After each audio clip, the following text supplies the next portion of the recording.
Christians don't know shit about prophecy. Giving all praises to Yahweh Ba'ashem Yahweh Shai Ba'ashem Rakakwadash. And this is not going to be a long video. As a matter of fact, what I did was I took, like I've been doing in the past, I'll take a particular scripture, a verse, I'll go to Google, and I'll put the verse in along with the word commentary behind it, and a bunch of sites will pop up. Now, mostly, well, all the time, I click the Bible Hub. So I click on that, and it'll give you a commentary on whatever precept I put in the search engine. You can even go to the Bible Hub itself and just put a scripture in, and it'll give you a bunch of great Bible scholars from the past and the present. Anyway, so what I did just that. And I'm going over certain commentators or commentarians, I guess that's a word I made up. Anyway, I came across, most of the time I go to the Cambridge commentary, which was not on this particular precept. So I kept looking at, I look at the ones that are short and straight to the point. Most of them that are long, they just talk a lot of crap. Anyway, the shortest one that I found was Matthew Poole's commentary. Like I said, this is not no super deep thing I'm going through. It's just an observation, you know, of what Esau thinks about prophetic events. And when you read the different commentaries, they're pretty much all different. You know, they somewhat got it right, but and that shows you that the Apostle Paul said in 1 Corinthians the 10th chapter, the 1 Corinthians the 1st chapter the 10th verse, and that we all speak the same thing. So Paul represents Christianhood, Christianism, whatever you want to call it. So all Christians, whether they be Baptist, Jehovah's Witness, Catholic, Calvinist, Seventh-day Adventists, they all supposed to say the same thing because they're all Christians. And that's not the case. Now, what they do know is certain key scriptures, you know, like the Gentiles. You know, the Lord came for the Gentiles, which they don't even understand that, because those Gentiles that are mentioned in the New Testament, as far as salvation is concerned for the Gentiles, those are Israelites. Those are clearly Israelites. The term Greek in Galatians 3 verse 28, the Jews first and also the Greeks. Those Greeks are Israelites. So you mean to tell me the Lord only loved two people? Jews, which is the tribe of Judah, and Greek people? No, the term Greek people is another way of saying Gentiles, because sometimes if you take that word Greek, the New Testament, and you do a word search on the word Greek, And where is it mentioned in the scripture? Sometimes the word that pops up is Gentiles.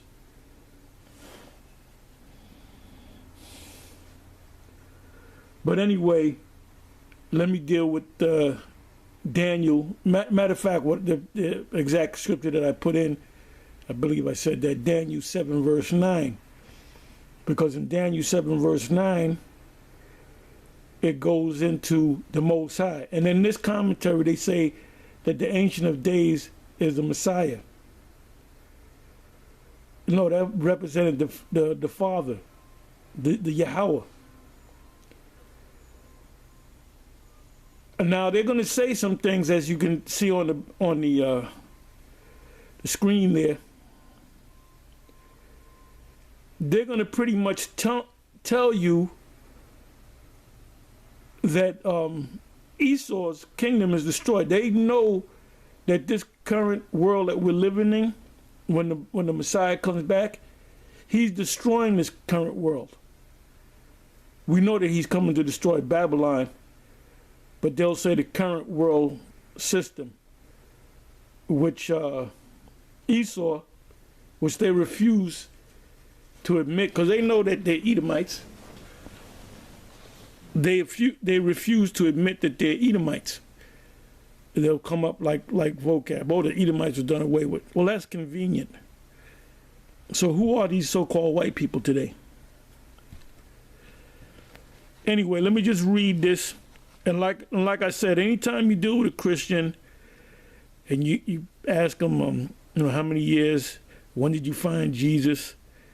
When did you come into the faith? How many years? They might say, well, I'm a pastor, and I've been in the faith, and I've been studying the scriptures for 50 years. So we got to assume that this guy's an expert in the Bible if he's been in this thing for 50 years. So what you do is you can ask him some basic scriptures, then go to the prophetic scriptures, which we here at Great Millstone, we are always going, especially myself and others, we always go into the prophecies. We always go into, Daniel 7, Daniel 10 sometimes, Daniel 9. Oh, in Daniel 9, they'll use that for the rapture. When they speak about the rapture, they'll say the 3.5 weeks and 7 weeks in the middle of the week. Well, in the middle of the week. And that's I'm quoting that exactly, Daniel 9 verse 27, and they'll equate that to the Antichrist. Well, Daniel 9 verse 27, as a matter of fact, Daniel chapter 9, that whole chapter took place already. It already took place. So you can't go to Daniel 9 and say, well, this is talking about this and the Antichrist and all that. As you know, dealing with Christians out there, they don't understand the Bible. And they damn sure don't understand the prophetic parts of the Bible. They'll start mumbling and stuttering, and they won't want to deal with you. Just go over their head, man, because they don't know what the hell's going on. They're regurgitating the bullshit that they learned in these churches. And for the more advanced Christians like the vocabs and the Dr. James Whites and the David Guzig or whatever his name is, all they pretty much do is regurgitate what they learned from their theological cemeteries. They're clueless when it comes to these scriptures. If they were really about the scriptures and studied the scriptures with an open mind, they would have to say that, yep, the white man's the devil. They have to be the Edomites. And they'll never admit to that because they would have to say that they're the Edomites. And they would have to admit that they're the devil. Anyway, let me read the commentary. This is Matthew Poole's commentary of Daniel 7 verse 9. It says, by thrones cast down must be meant the kingdoms of this world. The kingdoms of this world is any system that's set up right now or in the past. So the kingdoms of this world includes America, China, Russia, the Arab nations, the kingdoms of this world. It says, by thrones cast down must be meant the kingdoms of this world destroyed by Christ the King and Judge of all. So the Messiah come down already? No, the Messiah is yet to come. So what is the Messiah going to do when he comes back on the earth? He's going to deliver the elect of Israel, and he's going to destroy the current kingdoms, which includes America, because isn't America a kingdom, a system?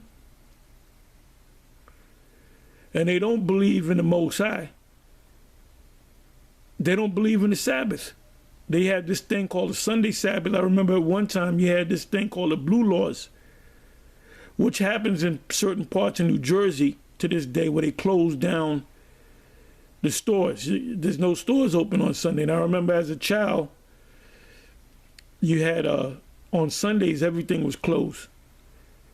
I mean, you couldn't go to the grocery store. You couldn't go. No, everything was closed. Everything was closed on a Sunday because that was their Christian Sabbath. Well, in this time, everything's open on a Sunday, even liquor stores. I remember when liquor stores were closed on Sundays. Everything else was open, but liquor stores were closed on Sundays. And then what they wound up doing is they said, let the liquor stores be open on Sundays. Their so-called Sabbath. So you know they don't care about the Most High, because they don't honor the Sabbath. Even though they say that the Sabbath comes on a Sunday. So this is a wicked society, man. This is an evil society. This is a society that blasphemes the Most High because they put up a so-called white image of the Lord. Anyway, let me read on. It said, by thrones cast down must be meant the kingdoms, which includes America, China, Russia, the Arab nations, the African nations, of this world destroyed by Christ, and I'm reading it verbatim, the King and Judge of all, called the Ancient of Days because of his eternal deity.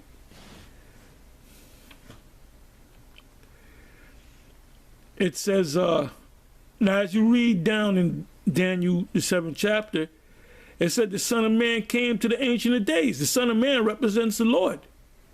So they don't even know that. It says, without beginning and end of days, whose garment was white as snow.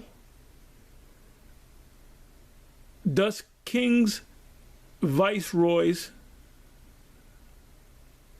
were clothed as Joseph in the fine silk, Genesis 41, verse 42, and Mordecai, Esther, chapter 8, verse 15. Now listen to this. The hair of his head like the pure wool. Now, if you thought with an open mind, I mean, we all know this. I'm preaching to the choir, so to speak. The hair meaning the hairs on the top of your head, on your chin. The hair of his head like the pure wool. What people on the planet Earth have woolly hair? So-called black people. Then it says, see Revelation 1, verse 14. And when you go to that, Edomite Christians will tell you, well, he was white. Well, wait a minute. Why would the Lord come back in his glorious body with the skin disease known as leprosy? See, you shouldn't have any mercy on these Christians, man. And take them, take them into deep waters and drown them spiritually. Spiritually. Meaning take them in the scriptures that they're not familiar with and watch them run down the street. Ask them if America's in the Bible. Oh, no, America's not in the Bible, no. So America can't be destroyed. Ask them where or what is Babylon? Where is Babylon located? It's in the Middle East. Or if they do tell you that Edomites exist, they'll tell you that they're Arabs. This is why we call you people the devil. It said the hair of his head like the pure wool. The only conclusion you can come to is that the Most High is a black man. Even JFK said that. What if you find out God is black? It says, see Revelation 1 verse 14, his head and his hairs were white like wool, as white as snow, and his eyes were as a flame of fire. Meaning the hair on his head and the hair on his face were white, which represents someone that could be old, an older man, an older individual. But it says it's white like wool. Like I said, I'm preaching to the choir.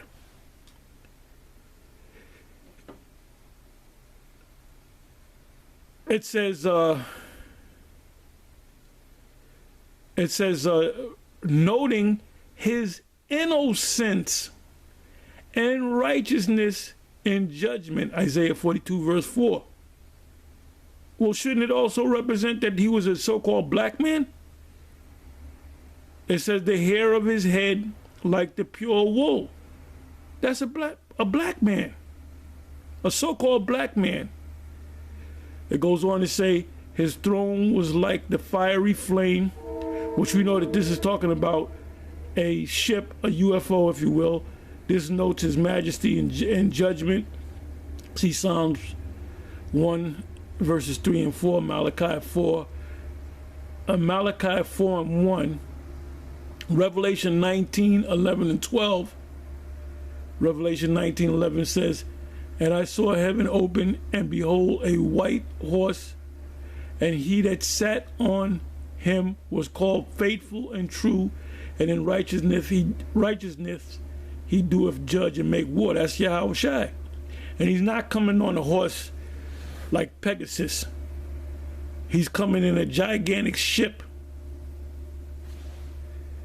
It says his wheels as burning fire. So this further proves that the Lord is coming back in a gigantic ship, a UFO, if you will, arguing the greatness and most formidable state of the last judge in judgment, alluding to the kings who had movable thrones, meaning physical kings on the earth, which he's going to destroy pursuant to the prophecies, which had wheels. It notes also the Most High's swiftness in judgment, Malachi 3 verse 5. I'll read that. And I will come near to you to judgment, and I will be a swift witness against the sorcerers, which are the elite of Esau. They get their power from the left-hand side. And against the adulterers. There's no laws against adultery. There's no laws against it. I've never seen police pull somebody and put them against the wall and handcuff them because they caught them in the act of adultery. Adultery runs rampant in America and around the world and in the land of Israel. And that's a law unto death. And we're stern about adultery, man. Don't let me hear a brother dealing with another man's wife, because you gonna be shunned. There ain't no second chances with you, man. This is why us in GMS, we don't allow a woman in this circle. It said, and against false swearers, which is Esau, and against those that oppress the hireling, and that's what they do. In his wages, the widow and the fatherless, and that turn aside the stranger from his right. Now, our right is the fact that we're supposed to know. Esau knows that we're the Israelites. We have a right to know that we're the Israelites. So Esau chooses to hide the fact that we're the Israelites, even to the point where we say that we're the Israelites, and they're demonizing us for calling ourselves Israelites, who we are the Israelites.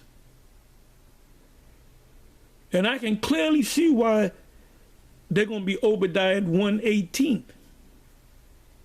They're going into captivity. We will have our foot on their neck, figuratively and literally, out in the field. And at the end of that whole ordeal, for 1,000 years, we're going to gather them together and we're going to get rid of them. It says, and that turn aside the stranger from his right and fear not me. And they don't fear the Most High, like I said early in the video. They don't honor Sabbath. At one time they had a thing called blue laws. Look it up. Sunday laws, blue laws, same thing. Like I said, I remember as a child where you better, if you're gonna get something, you better get it on a Saturday, because Sunday, everything, the only thing that was open, even movie theaters were closed. The only thing that was open, you didn't have malls back there. The only thing that was open is churches, because they were calling themselves trying to be right with the Most High. But they don't even do that no more. They don't even honor their so-called Sabbath. It says, said the Lord of hosts. Anyway, with that, I'm going to say shalom.